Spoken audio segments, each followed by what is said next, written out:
Madame, monsieur, bonsoir. C'est avec beaucoup de plaisir que je vous retrouve sur les antennes de Reflet d'Afrique Télévision dans le cadre d'une autre édition consacrée à l'entretien. Aujourd'hui, nous allons parler d'un sujet qui fait jaser au sein du corps social. Il s'agit notamment de la lutte contre le Covid-19 ou le nouveau coronavirus avec, bien sûr, plusieurs sons de cloche. On est également, l'Afrique d'ailleurs est lancée dans cette grande messe à la recherche de ce remède miracle qui viendra sauver, pourquoi pas, le monde entier. Est-ce que, pour une fois, le son ou la voix de l'Afrique sera entendue sur le plan mondial? On en parlera dans le cadre de cet entretien où j'ai le plaisir de recevoir quelqu'un suffisamment averti pour ce qui est de la lutte contre cette maladie.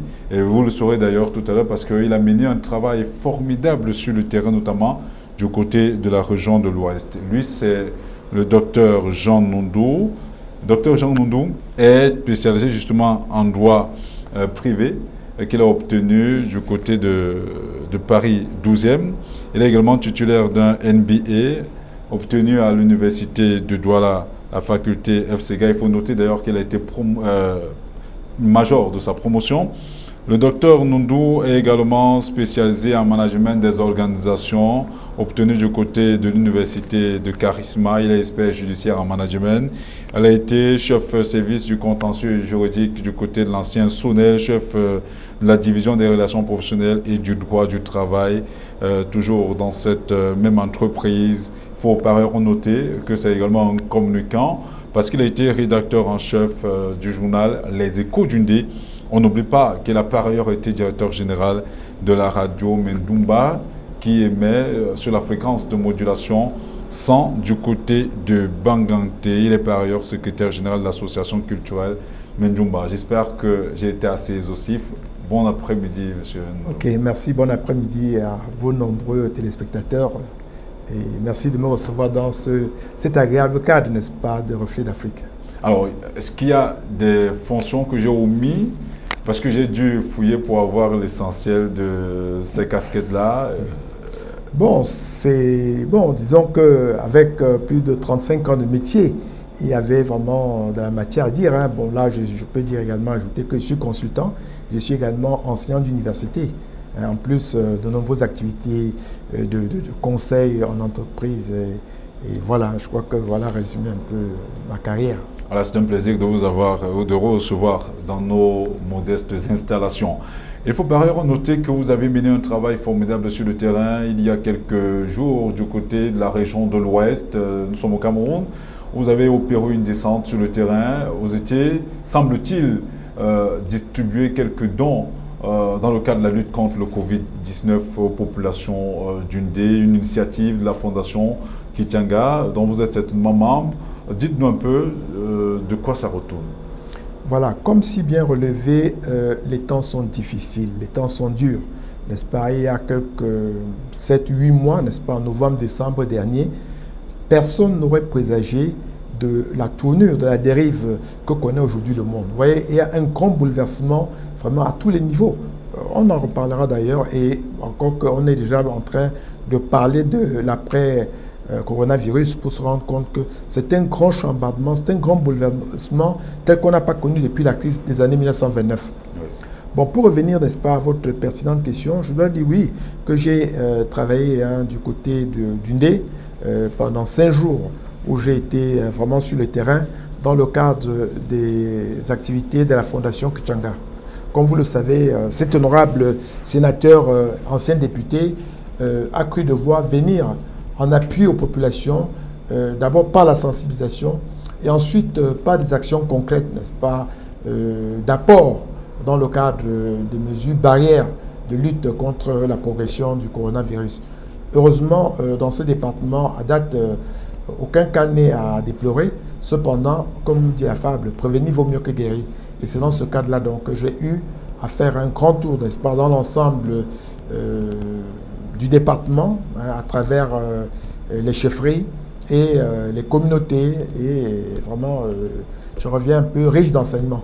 Voilà, justement, pour la gouverne des téléspectateurs, nous allons faire un tour du côté de la réalisation pour savoir exactement qu'est-ce qui s'est passé au cours de ces 5 jours du périple que vous avez mené dans le département d'Undé. C'est dans la région de l'Ouest. On vous retrouve dans un instant. La lutte contre la propagation du coronavirus, cette pandémie qui endeuille de nombreuses familles dans le monde entier, doit être une affaire de tous et de chacun. Le sénateur Célestin Kétianga, convaincu qu'une seule main ne peut attacher un paquet, n'a pas hésité à mettre la main dans la poche pour accompagner le gouvernement camerounais dans cette croisade.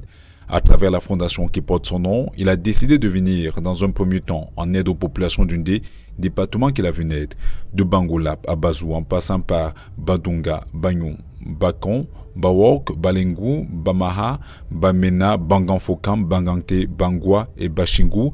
La caravane de la fondation Kétianga, sans repos, a parcouru depuis le 30 avril dernier les 13 villages que compte le département d'Undé. À chaque étape, l'ambiance a été quasiment la même. Remerciements et plus de bénédictions pour le bienfaiteur et toute son équipe. L'acte qu'il vient de poser signifie qu'il se rappelle qu'il est originaire d'Undé. Et qu'il sait bien que partout où il va, les dieux d'Undé sont avec lui. Et je lui souhaite bon vent et que toutes ses activités marchent bien. Et que le chef d'État sache aussi que toutes les élites d'Undé, en commençant par le Natal, sont derrière nous. Je demande à ces populations de bénir de la façon traditionnelle leur fils qui leur a fait ce geste-là.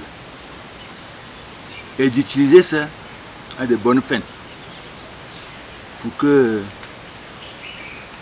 la pandémie qui sévit partout dans le monde et qui a déjà atteint le Cameroun finisse le plus rapidement possible. À côté des 13 chefferies, la caravane de la fondation Kétianga a également effectué plusieurs arrêts aux abords des routes pour distribuer des masques de protection et quelques produits de première nécessité constitués pour l'essentiel des sacs de riz, des morceaux de savon, de l'huile végétale, du sel et de l'eau minérale. Les centres hospitaliers n'ont pas été négligés dans cette croisade contre le coronavirus. Merci à la fondation Kétianga pour accompagner le personnel de santé dans la lutte contre cette pandémie. Vous savez, le personnel de santé est en premier dans la prise en charge des patients atteints de cette pathologie. Et depuis plus d'un mois, nous sommes au front. Il était de bon ton que les âmes de bien, de bonne volonté, comme la Fondation Kétianga, pensent au personnel de santé. Pour être sûr qu'aucune couche de la société ne sera lésée dans cette douloureuse épreuve, la caravane de la Fondation Kétianga s'est également arrêtée dans quelques orphelinats du département. Une sollicitude fort appréciée par de nombreux pensionnaires, notamment ceux de l'orphelinat La Bonne Case. Et nous remercions la Fondation Kétianga pour ce geste en faveur des enfants de La Bonne Case. Vraiment, ce geste nous va très droit au cœur.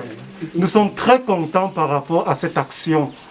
En cette période de la pandémie du Covid-19 qui tue vraiment des milliers de personnes dans le monde entier.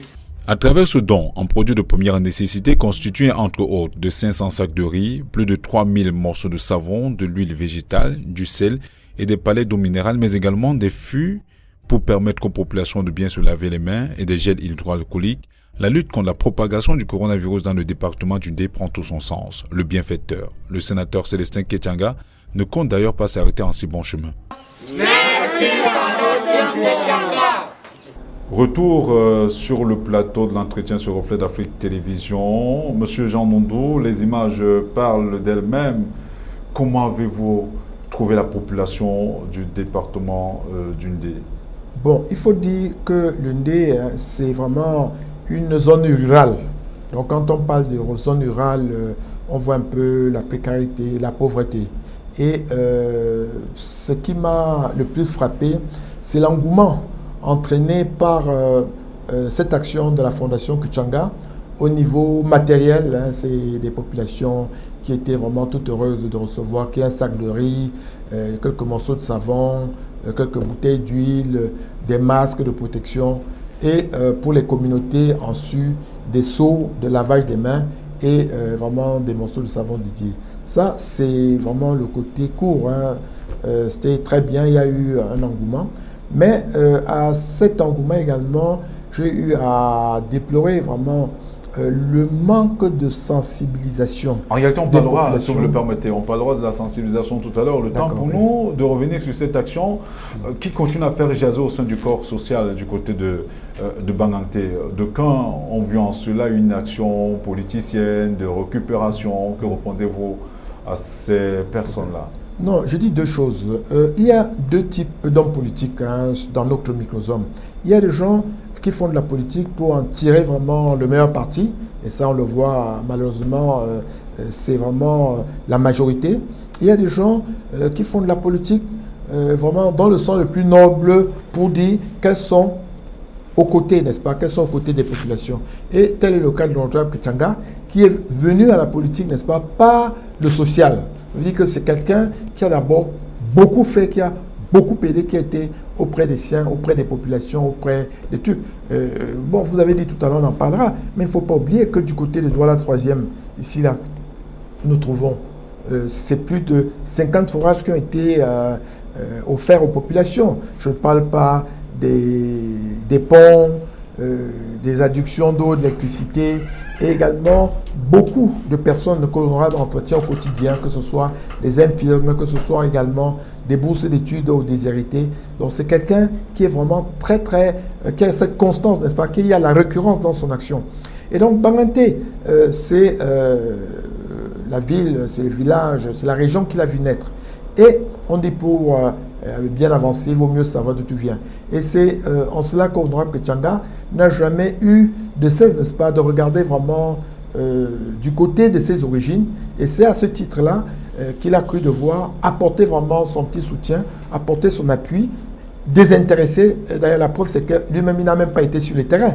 Ouais, et j'ai été à Banganté. Vous avez vu, il n'y avait pas des télévisions, il n'y a pas eu des tours de ville pour annoncer cette grande caravane. Bien au contraire, c'est bien après que beaucoup ont lu à travers la presse, à travers des reportages, qu'il y a eu vraiment une opération de grande envergure dans le département. Alors, vous avez parcouru les chefferies. Est-ce que vous avez eu comme l'impression que les chefs traditionnels, qui sont des vecteurs inéluctables d'information, ont suffisamment joué leur rôle pour sensibiliser leur population? Quel est le regard externe que vous avez eu en parcourant ces chefferies?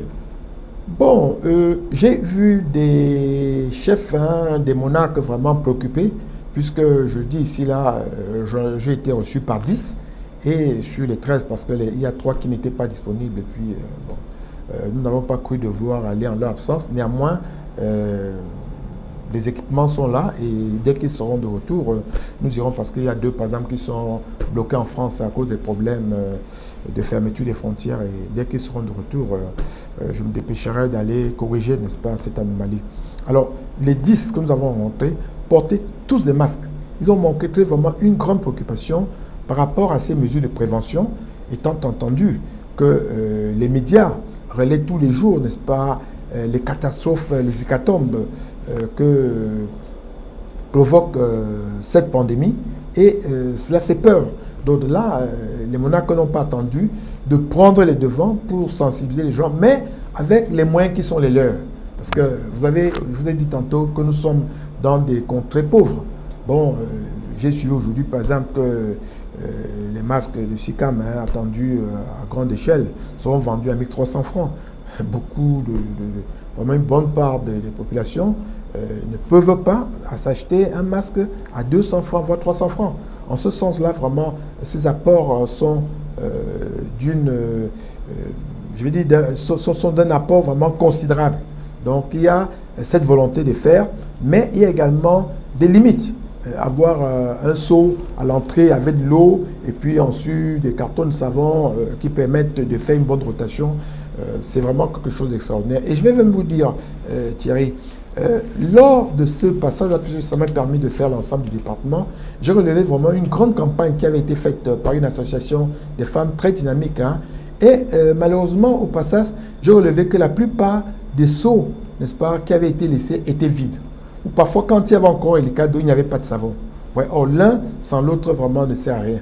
Voilà donc d'où la nécessité vraiment d'entretenir d'entretenir ce flambeau, d'entretenir cette flamme. Effectivement, l'action de l'honorable Kachanga, qui est une action de sensibilisation vraiment à très forte portée, devrait être relayée, n'est-ce pas, sur le terrain, dans le temps, par les différentes couches, les leaders, les communautés, les chefs de quartier, autres, pour que vraiment cela ait toute sa portée. En ce sens-là, les chefs sont vraiment suffisamment sensibilisés à la question, mais parfois peuvent se retrouver butés à des moyens matériels. Voilà, vous l'avez souligné tout à l'heure. Il y a quelques endroits que vous avez soulignés où vous ne trouviez pas parfois du savon, et quand vous trouviez du savon, vous trouviez des fûts sans eau, alors que l'action avait été menée par une association, vous le disiez tout à l'heure, qui a certainement pignon sur rue de ce côté, mais cette action n'a pas été suivie.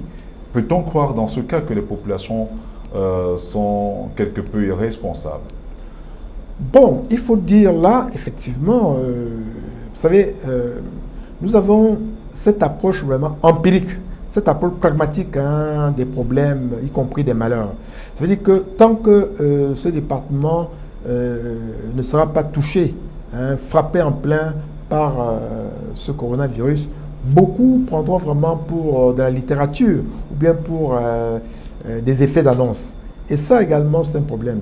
Et secondo, il se pose également un problème de stratégie, n'est-ce pas, de communication, un problème de stratégie d'approche.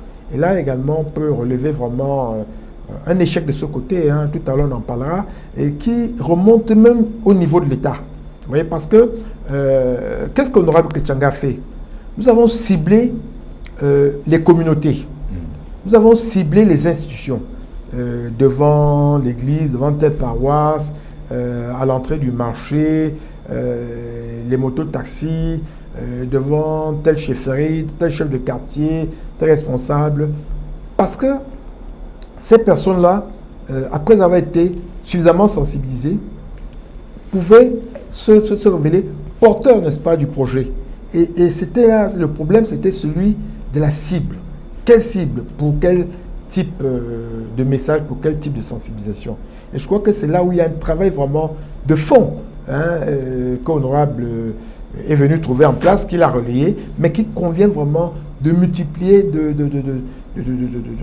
tourner vraiment de manière exponentielle pour que vraiment cette sensibilisation porte son fruit, pour que ça porte vraiment tous les espoirs mis en cela. Mais maintenant, quand on regarde une situation comme celle-là, où on voit justement des acteurs économiques se jeter à bataille ou à cœur joie dans cette croisade contre la pandémie du coronavirus, et d'un côté les populations qui n'adhèrent pas nécessairement, est-ce que des manifestations ou des éclats comme ce que vous avez eu à faire du côté de Banganté pourraient à l'avenir porter des fruits? Bon, disons que le Cameroun, en général, n'a pas pris la bonne mesure du problème. Si on part depuis le gouvernement, peut-être que nous en reparlerons tout à l'heure. Si je prends le cas de Banganté, il y a un endroit, des snack bars derrière la tribune, vraiment en plein cœur de la ville. Et vous voyez des foules agglutinées les unes aux autres, en train de boire, dans une insouciance vraiment suicidaire. Alors, vous avez vu dans d'autres pays, je prends le cas du Kenya, je parlerai du Gabon, ou encore des Indes, ou même en Europe, où on a mis des militaires, au Gabon, des militaires ont été associés à cette opération, fouetter, arrêter des gens, verbaliser des gens qui ne portaient pas les masques, qui ne respectaient pas la distanciation.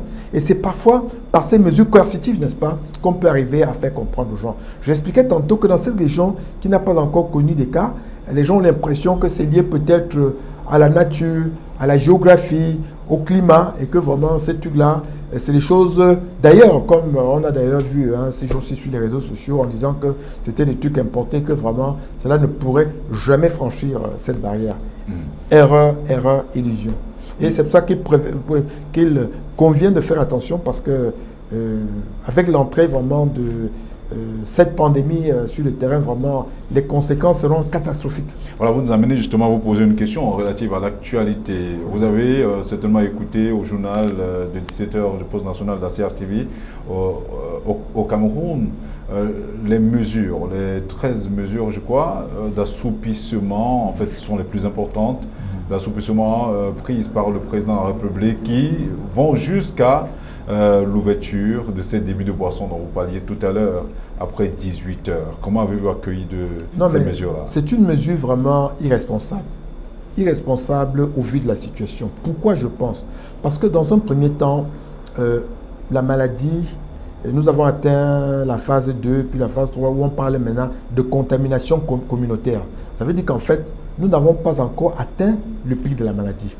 Bon, ce que recommande la sagesse dans ce cas-là, c'était d'aller vers un confinement total, faire un confinement total sur 1 mois, voire 2 mois, pour couper le cycle de contamination, afin maintenant d'entreprendre vraiment une grande campagne massive de tests et puis des trucs de soins pour voir un peu où on va. Bon, le problème aujourd'hui, c'est que le Cameroun n'a pas les moyens, n'est-ce pas, de traiter. J'ai vu tantôt là que nous sommes à 2300 cas. Et en réalité, il faut multiplier par 4, par 5 pour avoir, on parle de 108 décès. Il faudrait multiplier par 5 au moins. Vous savez, nous sommes ici à Douala, nous savons ce qui se passe sur le terrain. Quand vous voyez vraiment ces mesures responsables. Et pourtant, c'est un problème qu'on aurait pu prévenir. Quand vous voyez le drame du Cameroun se situe au 17 mars. Il y a eu 2 vols, Air France, SN Bruxelles. Et les autorités ont pris, n'est-ce pas, le soin de confiner les passagers de ces 2 vols-là dans des hôtels. Mais ça a été tellement mal fait qu'il y a eu beaucoup qui sont échappés, qui sont allés dans les communautés, contaminer les communautés, qui à leur tour maintenant, avec ce cycle vraiment infernal de contamination, auquel nous assistons. Mais en quoi la responsabilité de l'État peut être pointée du doigt? Non, la santé publique relève vraiment des pouvoirs régaliens de l'État. À partir du moment où l'État a pris de la mesure, ce 17 mars, en disant il fallait confiner les gens. Bon, on a bien vu le gouverneur qui par la suite a été touché, ils étaient à l'aéroport et tout ça. Rien n'avait été organisé. Et pourquoi je le pense? Parce que ce que je dis au Cameroun, pour la plupart, c'est les technocrates ou des politiques qui sont devant, ou partout ailleurs au monde, ce sont les comités scientifiques, n'est-ce pas, qui gèrent ces opérations. Alors, quand il a été question de confinement, on a vu plutôt le côté administratif. Il faut rapidement trouver des hôtels, il faut payer des chambres, il faut trouver des cas. Là où le problème, c'était quelles sont les conditions de confinement. Alors, quels sont les écarts, la distanciation, quelles sont les distanciations à respecter, quelles sont les dispositions prises par rapport, n'est-ce pas, aux tests, par rapport aux suites. Et ce côté a été relayé au second plan. Et je ne doute pas que beaucoup de contaminations se sont opérées pendant, n'est-ce pas, ce confinement. Il était aisé de voir des policiers qui faisaient des va-et-vient. Et le gouverneur de Yaoundé a déclaré qu'il y en a même qui ont fait venir des belles de nuit dans les chambres et des trucs. C'est là où tout est parti. Mais justement, et le gouvernement camerounais n'entend pas d'ailleurs s'arrêter en si bon chemin parce qu'il y a des vols qui sont annoncés justement qui, à partir du 8, jusqu'au 11, où beaucoup de compatriotes, on parle de près de 668 compatriotes bloqués dans des pays étrangers qui sont annoncés pour le Cameroun. Une mesure pareille, veut que vous preniez, vous pensez déjà que celle du 17 mars était suicidaire. Est-ce que le Cameroun peut laisser ses compatriotes à l'abandon à l'extérieur? Bon, avant de répondre à cette question, je voudrais revenir rapidement sur votre question antérieure, n'est-ce pas, où il était question de cette mesure de liberté, n'est-ce pas, de libertinage. Parce que ouvrir les débits de boissons où les gens se livrent à des beuveries toute la nuit et tout ça, et de manière ostensible, parce qu'avant, ça se faisait même de manière un peu cachotière. Et ça a été un peu un déclic, n'est-ce pas, tendant à montrer aux populations que la situation était sous contrôle. Et depuis, on sent un certain relâchement, même dans la rue. Avant que je ne parte à Baranté, je travaille, n'est-ce pas, dans le cadre de cette pandémie avec une association pilotée par Maître Aliscom, n'est-ce pas, avec qui je travaille au quotidien sur la question. Et c'est pour ça que je montre beaucoup d'intérêt, n'est-ce pas, dans ce qui se passe. Alors, là où on aurait dû plutôt fermer tous ces débits de boissons, tous ces lieux de plaisir et n'autoriser que les ventes à emporter. Vous voyez un peu là. Du coup, on n'empêchait pas aux gens de boire et on n'ouvrait pas vraiment ces lieux à haute contamination. Et voilà, donc ça, c'est une erreur vraiment stratégique. Concernant nos compatriotes à l'étranger, non, il est tout à fait naturel qu'ils reviennent au pays, ça c'est vrai. Mais il est important de procéder à des tests dès la descente d'avion et par la suite donc de procéder à des confinements. Ça peut être des confinements à leur domicile ou pour ceux qui n'en ont pas dans des hôtels ou dans d'autres lieux. L'objectif étant de couper, n'est-ce pas, le cycle de la contamination. Et si le Cameroun avait observé vraiment ces mesures-là, nous d'autres qu'aujourd'hui, on se retrouverait à des chiffres de loin vraiment inférieurs à ceux auxquels nous assistons aujourd'hui. Justement, on parle également de mesures d'assouplissement pour permettre à l'économie de ne pas subir un véritable coût parce que les opérateurs économiques se plaignent. Il y a beaucoup d'entreprises qui commencent à crier faillite, elles parlent de banqueroute. Est-ce que les mesures prises par le gouvernement camerounais jusqu'à ce niveau sont susceptibles de permettre à l'économie de se relever justement de cette pandémie? Bon, moi je ne vois pas, ces mesures n'ont aucun impact sur l'économie. Pourquoi? Parce que jusqu'à présent, il n'y a jamais eu un confinement total décrété. On a exigé le port des masques sur les lieux publics et dans les transports en commun. C'est vrai qu'on avait limité le nombre de places dans les taxis, dans les cars et tout ça, mais les entreprises ont continué à tourner normalement, mais se trouvent butées à d'autres types de mesures. C'est le problème d'approvisionnement en matières premières, c'est les problèmes de transport, c'est les problèmes de déploiement qui sont communs, n'est-ce pas, à toutes les activités. Donc, ce que le gouvernement aurait dû faire, c'était vraiment d'aller vers une mesure courageuse de confinement. Ça peut ne pas être un confinement à 100%, mais avec des autorisations, n'est-ce pas, uniquement pour les nécessités impérieuses, que ce soit le travail, que ce soit pour des approvisionnements, pour une marchande, qu'elle puisse continuer à aller sur le marché, mais en observant la distanciation et en observant scrupuleusement le problème de port des masques et les règles d'hygiène et d'équité. C'est par là qu'on aurait dû vraiment commencer à voir, n'est-ce pas, comment combattre la pandémie. Et qu'en ce qui concerne les mesures et tout ça, bon, il y a tout un plan de mesures. Bon, je crois que tout cet après-midi ne suffirait pas à en parler parce qu'il y a des mesures fiscales, il y a des mesures économiques, il y a des mesures sociales, il y a des mesures sociétales. Et c'est vraiment tout un train de mesures. Et ces mesures-là qui devraient plutôt accompagner vraiment la sortie de crise. Or, on n'y est même pas encore. On est dans une courbe ascendante. Et il y a énormément d'erreurs qui ont été commises et qui malheureusement vont entraîner vraiment une accélération plutôt de la pandémie. Mais ne pensez-vous pas que c'était conjoncturel? Est-ce qu'en l'état actuel, le gouvernement camerounais a les moyens d'imaginer un confinement total ou quasi total de sa population au regard du tissu économique camerounais qui, à plus de 70%, vit de l'informel? Non, mais il faut comprendre ici, parce qu'on n'entend pas confinement, parce qu'un confinement, vous voyez, il y a plusieurs aléas. Un confinement ne veut pas dire ce qu'on peut appeler en d'autres temps ici une sorte de couvre-feu. Non, un confinement pouvait par exemple, à l'instar, n'est-ce pas, des pays comme le Sénégal, comme l'Afrique du Sud, dire par exemple que de 20h à 6h du matin, personne dans la rue. Deuxième train de mesure, on dit par exemple les marchés, comme ça a été dit, que les marchés ouvrent de 8h par exemple à 16h. Bon, encore que ça n'a jamais été effectif.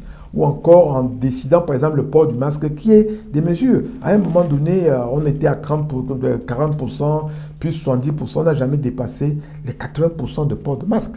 Et ça, les gens le font en toute impunité. Et je dois dire qu'au début, même les forces de l'ordre étaient un peu dans la danse, mais heureusement, par la suite, maintenant, c'est un problème qui a été corrigé. J'ai relevé maintenant que les forces de l'ordre sont pratiquement à 100%. Bon, si on regarde également le problème de lavage des mains, il y a des liquides désinfectants, il y a des magasins, des institutions qui s'y sont astreints. D'autre part, regardons la justice, on dit voilà, il faut pas plus de 50 personnes. Or, vous savez, un palais de justice, il y a des tas, des tas de monde qui traînent. Bon, c'est difficile de faire les tri. Et que dit donc des marchés? Donc, il y a énormément de poches de résistance, n'est-ce pas, que ce soit naturellement ou lié vraiment à une négligence. On a une impression d'abandon. Le peuple qui, par ailleurs, est confronté à d'énormes difficultés, peut-être ne prend pas vraiment la mesure de la pandémie et se dit ce n'est qu'un malheur de trop, ça viendra, ça passera. Mais dans ce cas, une solution, vu qu'on est dans la lancée justement de la recherche d'une solution, pourquoi pas miracle, pour sortir définitivement le monde de cette impasse. Il y a la solution africaine qui est de plus en plus envisagée. Il y a Madagascar qui a sorti le Covid Organics. Et il y a au Cameroun, un peu plus proche de nous, Monseigneur Cléga, qui a mis également une solution gratuite dans les hôpitaux catholiques. Comment trouvez-vous cette initiative? Est-ce qu'il est possible pour l'Afrique d'apporter sa voix à ce concert des nations, à la recherche d'un remède miracle? Bien sûr, à mon avis, n'est-ce pas, cette pandémie est une occasion de changement, enfin de grands bouleversements dans le monde. Parmi les bouleversements, il y a un peu cette solidarité, ce renforcement des liens. J'ai vu, il y a quelques jours, on parlait d'un avion affrété par la Guinée équatoriale à Madagascar. Il en a même été pour le Mali, le Congo, du Mali, du Sénégal. Bon.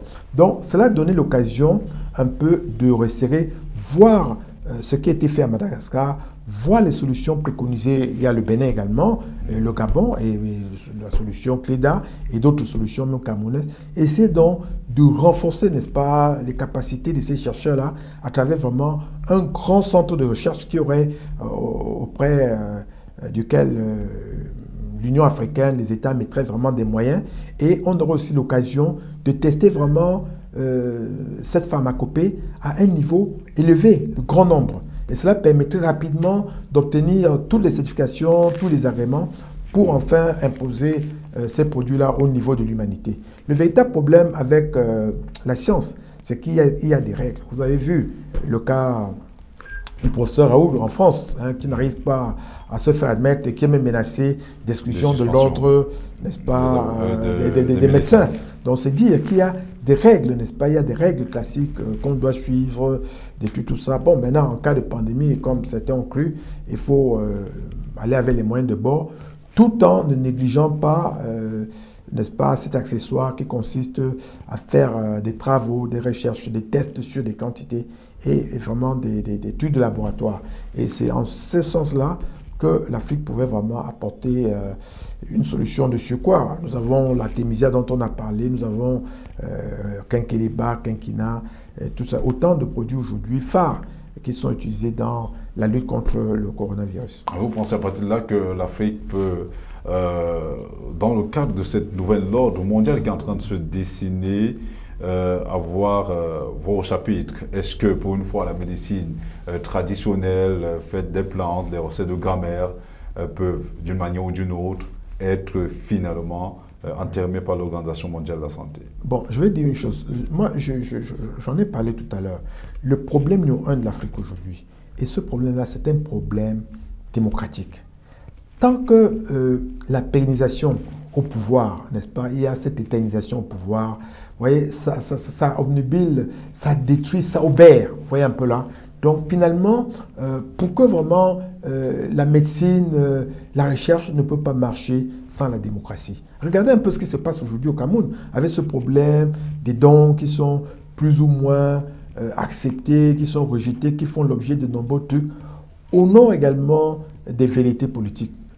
Regardez dans les pays où les hommes d'État, certains hommes d'État responsables, je pense au Sénégal ou partout ailleurs, où les hommes d'État ont fait venir les opposants, discuter avec eux pour apaiser le climat. J'aurais même dû commencer par le Nord, par la France, où vraiment, pour qu'il y ait un climat apaisé, afin que tous se mettent ensemble pour regarder dans un même sens. Aujourd'hui, la plupart des chefs sont plutôt préoccupés, n'est-ce pas, à préserver leur avenir, à préserver leurs successeurs, ces successions un peu monarchiques. Et tout ceci là vraiment ne va pas sans l'autre parce que ça crée beaucoup de problèmes au niveau même de l'unité africaine. Si vous allez voir les problèmes qui se posent aujourd'hui à l'unité, venez-vous le voir, regardez aujourd'hui le problème de la Guinée, il y a le problème du Cameroun, il y a le Gabon, il y a il y a beaucoup de cas, des trucs, le Bénin, où il y a ces problèmes de joute politique, n'est-ce pas, qui finissent par tout obérer, Donc, il fallait que tous les États se mettent en ordre de marche. Regardez la vie Europe. Aujourd'hui, à 27, on peut faire énormément de choses. À 27, on peut faire énormément de choses. Il y a un grand marché, on peut fermer, on peut ouvrir, on peut... Voilà un peu... Aujourd'hui, nous en sommes encore à nous culbuter, à nous enfermer vraiment dans des micros-États, dans des petites... associations régionales qui n'arrivent pas à marcher, on n'arrive pas à regarder les problèmes monétaires, regarder les problèmes même de circulation des hommes et des biens, regarder les problèmes scolaires, les problèmes de santé. Voilà autant de faits vraiment qui sont liés à la démocratie et qui expliquent vraiment les atavismes et qui risquent de nous faire manquer ce coche, n'est-ce pas, de l'entrée de l'Afrique dans le Conseil des Nations, de la pharmacie, de la pharmacologie, avec l'avènement de coronavirus. Et justement, avec ce qui se passe, on a comme l'impression justement que ces atavismes-là sont en train d'être tués au profit d'un combat collectif autour du président malgache. Il y a beaucoup d'États africains qui se mobilisent et on parle de mutualisation d'efforts, de forces. Est-ce qu'à partir de là, on peut croire qu'une autre Afrique est possible? Une autre Afrique est indispensable. Une autre Afrique est en gestation. Pourquoi? Parce que, vous voyez, la population est jeune, très jeune, et a également des ambitions qui ne sont pas celles de la gérontocratie actuelle. Vous voyez, il y a des gens... la plupart des dirigeants aujourd'hui qui ont un certain âge ont été formés en France, en Occident, et aujourd'hui ont une réflexion beaucoup plus tournée vers l'Occident, ont une réflexion parfois teintée d'allégeance. Or, la plupart des jeunes aujourd'hui n'ont rien à voir avec le passé colonial et vraiment luttent pour un avènement d'une Afrique vraiment libre, indépendante, d'une Afrique vraiment prospère, d'une Afrique nouvelle, vraiment décomplexée. Et c'est en ce sens-là que ce passage est obligé et que c'est un avènement incontournable.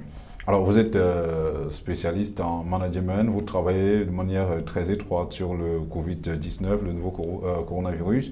D'ailleurs, c'est la raison pour laquelle nous avons invité sur ce plateau dans le cadre de cette émission. Si vous étiez, ou si on vous avait fait appel du côté du ministère de la Santé publique camerounais, qu'aurez-vous proposé comme solution pour tenter de contenir la propagation du coronavirus? Voilà, j'aurais dit, pour moi, la première des choses, c'est l'organisation. Deuxième des choses, c'est le dialogue social. Pourquoi en termes d'organisation? Parce que vous voyez, tous les jours, le ministre de la Santé est en train de réciter, n'est-ce pas, le nombre de morts, le nombre d'infections. Vraiment, ça n'a aucun impact. Ce n'est pas ça le rôle d'un technocrate, de quelqu'un de son niveau qui, par ailleurs, vraiment se bat, n'est-ce pas, avec les armes qui sont les siennes. Mais vous avez vu, le Premier ministre est revenu à un moment donné pour le cadrer parce que, vous voyez, ça tanguait dans tous les sens. Regardez un peu ce que je disais tantôt, qu'au niveau des régions, je pense encore il y a 2 ou 3 semaines, que ce soit c'est un don ou c'est un produit que le ministre de la Santé devait envoyer dans les régions, on les a plutôt envoyés aux gouverneurs qui devaient les relayer aux médecins. Vous voyez, nous sommes dans un domaine scientifique. Les scientifiques ont horreur, n'est-ce pas, de recevoir des injonctions des technocrates. Et vous avez vu ces lettres vraiment un peu insipides, n'est-ce pas, qui l'ont été adressées en traitant de malhonnêtes, de malfrats, et tout ça, ce sont des choses qui ne sont pas bien. Donc pour moi, la première des choses, c'était vraiment de mettre sur pied un comité scientifique chargé de la lutte contre la propagation du virus avec des antennes locales. Et cette antenne-là, Yaoundé devait définir la stratégie, la politique vraiment sur un plan purement scientifique. Et le rôle des technocrates étant de leur donner des moyens et de le cadrer s'il le faut. Voilà. Par exemple, j'ai vu des décisions du ministre de la Santé qui disait, bon, moi je suis pour, par exemple, les masques, tout ça, en attendant l'opinion des scientifiques. Non, ce sont les scientifiques qui décident d'abord et les ministres après. Par exemple, la plupart des choses, regardez par exemple ces problèmes d'ouverture des bars, ces problèmes de distanciation dans les taxis, les transports, les scientifiques n'auraient jamais avalisé vraiment de telles incongruités. Voyez? Donc voilà, donc, il y a ce problème d'organisation au départ, donc un comité scientifique avec à l'intérieur approvisionnement, hospitalisation, produits pharmaceutiques, hébergement, vous voyez 4 ou 5 vraiment sous-comités. Et chaque sous-comité ayant en charge. Par exemple, on a vu dernièrement, le ministre a décidé la fermeture de certaines officines parce que ces officines-là, on a parlé tantôt des prix qui étaient surfaits ou tantôt encore des produits de contrefaçon. Mais quand ça vient d'une autorité politique, on peut soupçonner même parfois des relents politiques. Alors que quand c'est un comité scientifique, n'est-ce pas, des pharmaciens, par exemple, le président de l'ordre des pharmaciens qui prend la décision et s'adresse aux pharmaciens, ça a un impact beaucoup plus fort. Et à chaque fois, vous avez vu, il y a eu plusieurs sorties de l'ordre des médecins, par exemple, critiquant la décision du ministre de sortir, n'est-ce pas, les noms dans les journaux en disant que voici les personnes qui sont avec des suspicions de coronavirus, qui sont dans la nature, sont recherchées, tout ça. L'autre médecin, ouais, il y a eu beaucoup de petits ratés. Donc, en gros, le ministre aurait dû se cantonner dans son rôle de technocrate. Vraiment, il fait beaucoup, il se bat comme il peut, mais travailler dans le cadre du dialogue social, associer vraiment les professionnels qui devaient alimenter, n'est-ce pas, les politiques avec ces décisions. Regardez en France, c'est ce qui se passe. Hein, ce sont des scientifiques vraiment qui sont à la manœuvre. Et le président de la République, à chaque fois, il fait allusion, tel truc, c'est tel grand professeur, c'est tel. Vous avez vu comment le président de la République est parti de Paris pour aller à Marseille voir le professeur Raoult. Bon, le nôtre, depuis tout ça, bon, beaucoup auraient souhaité qu'il sorte de la réserve, qu'il se fasse voir. Et le Premier ministre n'a pas l'autorité. On le voit. Vous voyez, chaque fois, le ministre, oui, le président de la République, j'ai vu le président a demandé ceci, les trucs. Bon, le pauvre Premier ministre, difficilement, vraiment, on évoque son truc, même si de temps en temps, il réagit pour dire faites ceci, faites cela. Vous avez vu plus d'une fois. Il est sorti pour dire attention, non, vraiment, c'est moi le Premier ministre, vous devez passer par moi. Ceci dénote vraiment un malaise et ceci aussi peut traduire l'envolée de la pandémie à laquelle on assiste, parce qu'on a une impression que le navire tangue et que vraiment le commandant n'est pas là pour vraiment montrer le cap. J'espère que vos propositions seront prises en compte et que les uns et les autres justement prendront tout ce que vous avez relevé en compte, parce qu'il est clair que la maladie continue son bonhomme de chemin en attendant de trouver une solution ou un remède miracle qui permettrait au monde entier justement de vivre de manière décrispée. Merci M. Noundou, Dr Noundou, Dr Jean Noundou, d'avoir accepté notre invitation. Oui, merci infiniment, n'est-ce pas, de m'avoir accordé vraiment ces quelques minutes-là. Bon, c'est vrai qu'il y a un aspect que nous n'avons pas abordé, bon, peut-être l'occasion sera donnée, c'était de voir le monde, le nouveau paradigme, les paradigmes d'après-coronavirus. Parce qu'il faut déjà commencer à envisager. Regardez par exemple aujourd'hui au Cameroun, les problèmes de l'agriculture, les problèmes de l'éducation, il faut déjà penser à e-learning. Le problème même de commerce, avec ces problèmes de situation de confinement, les problèmes de transport, les problèmes... C'est un monde complètement changé qui sortira vraiment de l'après-coronavirus. On aura le temps certainement d'en parler. Et vous nous ferez certainement l'honneur, une fois de plus, d'accepter notre invitation pour parler justement de cette nouvelle ordre mondial, de ce nouveau paradigme. C'est vrai, aujourd'hui, de plus en plus, les opérateurs économiques, tout le monde doit travailler dans ce sens-là. Et on n'oublie pas, parce que le port du masque, vous êtes venu avec votre masque, vous avez insisté là-dessus. Je remets le masque, n'est-ce pas, pour montrer vraiment mon attachement, mon engagement dans celui-là. Ce n'est pas que la littérature. On doit passer vraiment des effets d'annonce aux choses concrètes. Et c'est ce que j'ai déploré à Baranté, qu'on parle beaucoup, que sur le terrain, vous voyez vraiment un suivi vraiment quelconque. On devrait plutôt vraiment s'attacher à se battre, n'est-ce pas, à montrer du concret, à prenez pas l'exemple. Merci beaucoup. Madame, Monsieur, merci également à vous de nous avoir écoutés. On espère que nous avons été à la hauteur de vos attentes. On vous retrouve très bientôt sur ces mêmes antennes pour une autre édition d'Entretien. Au revoir.